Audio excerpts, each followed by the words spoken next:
அல்ஹம்துலில்லாஹி ரபில் ஆலமீன். அல்லாஹும்ம சல்லி அலா முஹம்மதின் வல அலி முஹம்மதின் வபாரிக் வசலிம் அலைஹி. அஸ்ஸலாமு அலைக்கும் வரஹ்மத்துல்லாஹி வபரகாத்துஹு. வெல்கம் டு வாய்ஸ் ஆஃப் ஈமான். எல்லாரும் எப்படி இருக்கீங்க? நல்லா இருக்கீங்களா? அல்ஹம்துலில்லாஹ். அல்லாஹ் சுப்ஹானஹு வ தஆலா உங்களுக்கு நீண்ட ஆயுளையும் ஆரோக்கியத்தையும் வழங்க வேண்டும் என்று துவா செஞ்சு ஆரம்பிக்கிறேன். நமக்கும் படைத்த ரப்புக்கும் ஒரு 2 இடங்களில் உரையாடல் மாதிரி இருக்கும். ஒன்று நாம் நோக்கி பேசுகிற மாதிரி இருக்கும் அல்லாஹை நோக்கி, இன்னொன்று அல்லாஹ் நம்மை நோக்கி பேசுகிற மாதிரி இருக்கும். தொழுகை, நாம் ஒவ்வொரு வேளை தொழுகிறோம் பார்த்தீங்களா, தொழுகை. அந்த தொழுகையில் நடக்கிற உரையாடல் என்னது? நாம் அல்லாஹிடம் பேசக்கூடிய வார்த்தைகள் தான் அந்த தொழுகை. நாம் துவா தான் கேட்குறோம். அந்த தொழுகை முழுக்க துவாக்கள் தான் அடங்கியுள்ளது. அதுபோல் அல்லாஹ் சுப்ஹானஹு வ தஆலா நம்மை நோக்கி பேசக்கூடிய ஒரு இடம்னா அது குரான். நீங்கள் குரானை எடுத்து ஓதி பாருங்கள். எல்லாமே அல்லாஹ்வின் கட்டளைகள், அல்லாஹ்வின் கலம். நம்மை நோக்கி கட்டளையிடுகின்ற விஷயங்கள், நமக்கு ஆறுதல் தரக்கூடிய விஷயங்கள் எல்லாமே அதில் இருக்குது. குரானை எடுத்து ஓதும்போது மனது அந்த அளவுக்கு ஒரு நிம்மதியாக இருக்கும். நீங்கள் பொருள் உணர்ந்து ஓதுனா நிச்சயமாக உடனடியாக உங்களுக்கு பலன் கிடைக்கும். என்ன கஷ்டங்கள், என்ன பிரச்சனைகள், இந்த உலகமே உங்களை கைவிட்டாலும் சரி, தொழுதுட்டு 5 வேளை தொழுதுட்டு ஒவ்வொரு வேளை தொழுகைக்கு பிறகு குரானை எடுத்து ஓதும்போது எல்லாமே நம்மை விட்டு பறந்து போகும். எவ்வளவோ பெரிய ஹாஜத்து நிறைவேற வேண்டி இருந்தாலும் அது ஒன்றொன்னா நிறைவேறி கொண்டே வரும். நீங்கள் தொடர்ந்து தொழுகையை கடைப்பிடித்து குரானை ஓதிக்கொண்டு வந்தால். நாம் ஓத வேண்டும், அதன் மூலமாக நாம் பலனடைய வேண்டும் என்ற ஒரு நோக்கத்தில் தான் அல்லாஹ் சுப்ஹானஹு வ தஆலா ஒரு அருட்கொடையாக இந்த குரானை இறக்கியுள்ளான். அதுவும் எந்த நாளில்? புனிதமான லைலத்துல் கத்ர் இரவு. அந்த ஒரு நாளில் குரான் இறங்கின இரவை லைலத்துல் கத்ர் இரவு என்றும், அந்த ஒரு இரவில் நின்று வணங்கினால் 83 வருடங்கள் நின்று வணங்கிய நன்மை கிடைக்கும் சொல்லிட்டு அல்லாஹ் சுப்ஹானஹு வ தஆலா சிறப்பித்து கூறுகிறான். அப்போது எந்த அளவுக்கு சிறப்பான ஒரு விஷயம் குரான் சொல்லிட்டு பார்த்துக்குங்க. குரானில் இருக்கிற ஒவ்வொரு எழுத்துமே நன்மை தரக்கூடிய எழுத்துக்கள். அலிஃப் சொல்லிட்டு நம்ம ஒரு எழுத்து எடுத்து ஓதுனாலும் 10 நன்மைகளை அல்லாஹ் தரான். அந்த அளவுக்கு ஒரு புனிதமான, ஒரு பாக்கியமான ஒரு விஷயம்தான் குரான். இதில் இருக்கிற துவாக்கள் நிறைய இருக்குது. அல்லாஹ் சுப்ஹானஹு வ தஆலாவே சொல்கின்றான், இந்த நபி இந்த துவா ஓதுனாங்க, இதை நீங்கள் ஓதி கேட்டால் உங்களுக்கு நானும் தருவேன். அதிகமாக இஸ்திக்ஃபார் செய்யுங்க. இந்த நபி இந்த துவாவை ஓதியதன் காரணத்தால் நான் அவனுடைய நோயை நீக்கினேன், அவனுக்கு யாருக்கும் வழங்க முடியாத அரசாட்சியை வழங்கினேன் சொல்லிட்டு பல வசனங்களை நமக்காக காட்டி தந்துள்ளான். நாமும் ஓதி பலன் அடைய வேண்டும் என்ற ஒரு அடிப்படையில் தான்.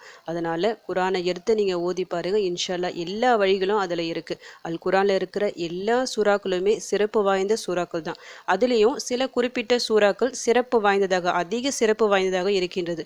அது போன்ற சூறாக்களை டெய்லியும் நம்ம எடுத்து ஓதிட்டு வரும்போது இன்ஷா அல்லாஹ் பல நல்ல மாற்றங்கள் நம்முடைய வாழ்க்கையில் ஏற்படும். ஏன்னா எத்தனையோ விஷயம் நம்ம செஞ்சுருப்போம், எத்தனையோ அமல்களை செஞ்சுருப்போம், எந்த முன்னேற்றமும் இல்லாமல் இருக்கும்.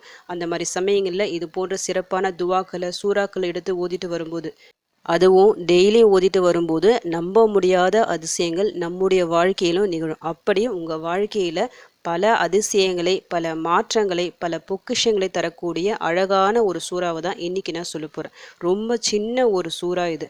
நபி ஸல்லல்லாஹு அலைஹி வஸல்லம் அவர்களின் கவலையை, மிகப்பெரிய கவலையை தீர்த்த சூறா. இந்த சூறாவை படித்த உடனே அவங்க அந்த அளவுக்கு சந்தோஷம் அடைஞ்சாங்க. அல்லாஹ் சுப்ஹானஹு வ தஆலா அவர்களுக்கு இந்த ஒரு சூறாவின் மூலமாக மிகப்பெரிய நற்செய்தியை அறிவித்தான். நாமும் இந்த சூறாவை வழக்கமாக எடுத்து ஓதிட்டு வரும்போது நம்முடைய கவலைகளும் தீரும். ஏதாவது ஒரு பெரிய நற்செய்தி நம்ம எதிர்நோக்கி காத்துட்ருக்கும் போது அந்த நற்செய்திக்கான ஒரு நல்ல அடையாளங்கள் வர ஆரம்பிக்கும். ரொம்ப பவர்ஃபுல்லான ஒரு சூறா இது. டெய்லியும் இதை நீங்கள் மக்ரிப் தொழுதுட்டு ஓதிட்டு வரும்போது இன்ஷா அல்லாஹ் நல்ல ஒரு பரக்கத்தான, அந்த வறுமையெல்லாம் நீங்கி பரக்கத்தான செழிப்பான ஒரு சூழ்நிலை ஏற்படும். எல்லா விதத்துலேயும் நமக்கு சந்தோஷத்தை அள்ளி தரக்கூடிய சூறா இது. அந்த சூறா வேற எதுவுமே இல்லை, சூறா கௌசர். 3 வசனங்கள் தான் இதில் இருக்குது. அந்த 3 வசனங்கள் ரொம்ப ஈஸியாக ஓதிடலாம். பொருள் உணர்ந்து நீங்கள் ஓதுனா நிச்சயமாக பல நற்செய்திகள் உங்களை தேடி வரும். குரானில் இருக்கிற சூறாக்களிலேயே மிக சிறிய சூறா இது. ஆனால் இதை ஓதுவதால் நம்ப முடியாத மாற்றங்கள் நம்முடைய வாழ்க்கையில் நிச்சயமாக நடக்கும். நமக்கு மிகப்பெரிய சந்தோஷத்தை அள்ளி தரக்கூடிய சூறா இது. நான் ஒரு முறை மட்டும் உங்களுக்கு ஓதி காமிக்கிறேன். பிஸ்மில்லாஹிர் ரஹ்மானிர் ரஹீம். இன்னா அஅதைனாக்கல் கௌசர் ஃபஸல்லி லிரப்பிக வன்ஹர் இன்ன ஷானியக ஹுவல் அப்தர். இன்னா அஅதைனாக்கல் கௌசர். முஹம்மதே, கௌசரை உமக்கு வழங்கினோம்.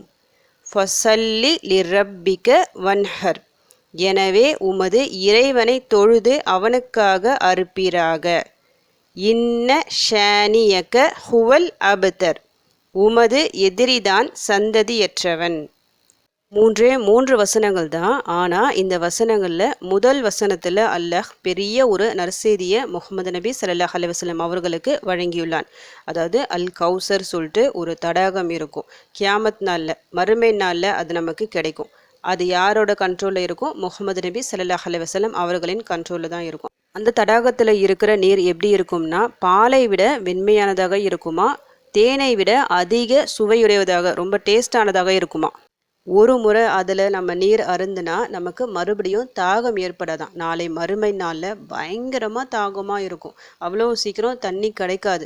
நபி ஸல்லல்லாஹு அலைஹி வஸல்லம் அவர்களின் கரங்களில் இந்த தண்ணீரை அருகும் பாக்கியம் நம்ம எல்லாருக்கும் கிடைக்கணும்னு சொல்லிட்டு நல்லா துவா செஞ்சுக்கிங்க. இப்படிப்பட்ட ஒரு நற்செய்தியை தான் அல்லாஹ் சுப்ஹானஹு வ தஆலா முதல் வரியிலே சொல்லிட்டான். இந்த வரியை கேட்ட உடனே நபி ஸல்லல்லாஹு அலைஹி வஸல்லம் அவர்களுக்கு அவ்வளவு சந்தோஷம். ரொம்ப கவலையாக இருக்கிறாங்க. எதற்காக கவலை? அவங்களுடைய மகன் இருக்காங்க பார்த்தீங்களா, இப்ராஹிம், அவங்க மவுத் ஆகிட்டாங்க. அடுக்கடுக்காக அவங்களுக்கு அந்த டைமில் பிரச்சனைகள் வந்துக்கிட்டே இருக்குது. அப்போது இந்த குறைஷிகள்லாம் என்ன பண்ணுறாங்க, எல்லாம் கேலி கிண்டல் பண்ணுறாங்க. ஏன்னா நபி ஸல்லல்லாஹு அலைஹி வஸல்லம் அவர்களுக்கு ஆண் வாரிசு எதுவுமே இல்லாமல் போயிடுச்சு. அப்போது முகமது நபி இவன் சந்ததியற்றவன், இவங்க இதுக்கு மேலே வாரிசே இல்லை சொல்லிட்டு ரொம்ப கேலி கிண்டல் பண்ணுறாங்க. இவங்க ரொம்ப உடஞ்சி மனசு ஃபுல்லாக கவலையோட உட்கார டைமில் தான் வஹியாக இறங்கிச்சு. முதல் இந்த வசனத்தை கேட்ட உடனே அவங்களுடைய எல்லா கவலைகளும் போயிடுச்சு. அவ்வளவு சந்தோஷப்பட்டாங்க. ரெண்டாவது வசனத்தில் அல்லாஹ் என்ன சொல்கிறான்? கட்டளை இடுகின்றார், உமது இறைவனை தொழுது அவனுக்காக அறுப்பீராக. அதாவது கடமையான தொழுகை ரொம்ப முக்கியம். அந்த தொழுகையை தொழுகணும். அடுத்ததாக குர்பானி கொடுக்கணும். இது நபி ஸல்லல்லாஹு அலைஹி வஸல்லம் அவர்களுக்கு மட்டும் இல்லை, மொத்த முஸ்லீம்களுக்கும் இடப்பட்ட கட்டளை இது. இதை யார் சரிவர பின்பற்றி வருகிறார்களோ கண்டிப்பாக அவங்களுக்கு வெற்றி நிச்சயம். அடுத்து கடைசியாக என்ன சொல்கிறான்? உமது எதிரிதான் சந்ததியற்றவன். ஆறுதலான ஒரு வார்த்தையை கொண்டு அல்லாஹ் முடிக்கின்றான். உனது எதிரி யாரோ அவன்தான் சந்ததியற்றவன் அப்படின்னு அல்லாஹ் கூறி அவங்களுடைய கவலையை முழுமையாக நீக்கிவிட்டான். மிக மிக சிறந்த வசனங்கள் மூன்றுமே. ரொம்ப ஷார்ட்டாக இருக்கும், ஆனால் தேவையான எல்லாமே கிடச்சிச்சு. நபி ஸல்லல்லாஹு அலைஹி வஸல்லம் அவர்களுக்கு நற்செய்தியும் கிடச்சிச்சு, ஒரு கட்டளையும் வந்திருக்கு, அடுத்ததாக ஆறுதலான ஒரு வார்த்தையும் அல்லாஹ் சொல்லிட்டான்.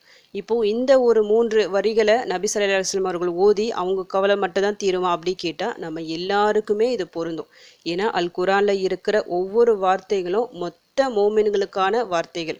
யார் எடுத்து ஓதுனாலும் நமக்கு நல்வழி இருக்குது, நன்மை இருக்குது. இந்த ஒரு சூறாவை கவலையில், ரொம்ப கவலையில் கஷ்டத்தில் இருக்கிறவங்க ஓதும் போது நிச்சயமாக ஆறுதல் கிடைக்கும். உடனடியாக ஆறுதல் கிடைக்கும். கௌசர் என்ற அந்த பொக்கிஷமான ஒரு பாக்கியமான ஒரு விஷயம் நபி ஸல்லல்லாஹு அலைஹி வஸல்லம் அவர்களுக்கு இந்த ஒரு சூறாவின் மூலமாக கிடைச்சிருக்கு.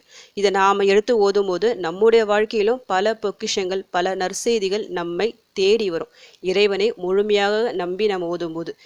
இந்த ஒரு சூறாவை ஓதுவதற்கு முன்னாடி நாம் 5 வேளை கரெக்டாக தொழுகிறோமா, குர்பானி கடமையானவங்க அந்த குர்பானியை கொடுத்துட்டு வருவோமா அப்படி சொல்லிட்டு ஒரு முறை நாமளே கேட்டுக்கணும். அது ஃபுல்லாக நம்ம கம்ப்ளீட்டாக கரெக்டாக செஞ்சுட்டு தான் அடுத்து இந்த சூறா ஓதணும். வெறும் இந்த சூறாவை மட்டும் ஓதிட்டு சரிவர தொழுகை இல்லாமல் இருந்தால் நிச்சயமாக பலன் இருக்காது. அதனால் 5 வேளை தொழுதுட்டு பிறகு இந்த ஒரு சூறாவை எடுத்து ஓதுங்க. ஒவ்வொரு வேளை தொழுகைக்கு பிறகு நீங்கள் ஓதலாம். அப்படி இல்லைன்னா ஏதாவது ஒரு தொழுகை, குறிப்பாக மஹ்ரிப்க்கு பிறகு எடுத்து ஓதி பாருங்க. நபி ஸல்லல்லாஹு அலைஹி வஸல்லம் அவர்களுக்காக பிரத்யேகமாக இறக்கப்பட்ட சூரா. அதனால இந்த சூரா ஓதுவதற்கு முன்னாடி நபி ஸல்லல்லாஹு அலைஹி வஸல்லம் அவர்கள் மீது ஸலவாத் சொல்லிக்கிங்க. ஒரு 3 முறை ஸலவாத் சொல்லிக்கிங்க. ஸலவாத் ஓதிட்டு சூரா கௌசரை ஒரு 7 முறை அப்படி இல்லைன்னா 11 முறை ஓதலாம்.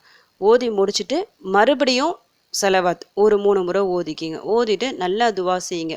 ஏதாவது பெரிய ஒரு நல்ல செய்திக்காக நீங்கள் காத்திருக்கீங்கன்னா அந்த நல்ல செய்தி வேண்டி நீங்கள் துவா செய்யுங்க. சொந்த வீடு வாங்கணும், அதற்காக நீங்கள் முயற்சி செய்கிறீங்களா, அந்த சொந்த வீடுக்காக அல்லாஹ்விடம் துவா செய்யுங்க. ரொம்ப வறுமையாக இருக்குது, கடனாக இருக்குது, பேங்க்கில் நிறைய லோன் இருக்குது, வட்டி இருக்குது, அந்த மாதிரி பிரச்சனைகள் எல்லாம் நீங்கன்னா அதற்காக துவா செய்யுங்க. இன்ஷா அல்லாஹ் பரக்கத் செய்வான் அல்லாஹ் சுப்ஹானஹு வ தஆலா. மனசு ஃபுல்லாக கவலைகளோடு இந்த சூறாவை நீங்கள் எடுத்து ஓதும்போது அந்த கவலைகளை எல்லாத்தையும் அல்லாஹ் ஒன்றும் இல்லாமல் ஆக்கிடுவான். தொடர்ந்து ஒவ்வொரு மஹ்ரிப்பும் இந்த ஒரு சூறாவை உங்கள் வீட்டில் நீங்கள் ஓதிட்டு வந்தால் இன்ஷா அல்லாஹ் உங்கள் வீட்டில் வறுமை இருக்காது. ஒரு பரக்கத்தான செழிப்பான நல்ல ஒரு சூழ்நிலை ஏற்படும். நிறைய பேர் ஓதி பலன் கண்ட அனுபவபூர்வமான சூறா இது. நீங்களும் எடுத்து ஓதுங்க. இன்ஷா அல்லாஹ் உங்கள் வாழ்க்கையிலும் நல்ல மாற்றம் ஏற்படும். உங்கள் கஷ்டங்கள், பிரச்சனைகள், கடன்கள் எல்லாம் நீங்கி ஒரு பரக்கத்தான சந்தோஷமான ஒரு வாழ்க்கையை நீங்கள் எல்லாம் வாழணும் சொல்லிட்டு உங்களுக்காக நானும் துவா செஞ்சுக்கிறேன்.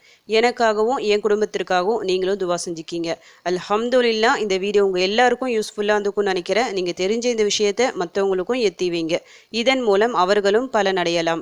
இன்ஷா அல்லாஹ் அடுத்த பதிவில் சந்திக்கலாம். ஜஸக்கல்லாஹு கைரன் கசீரா.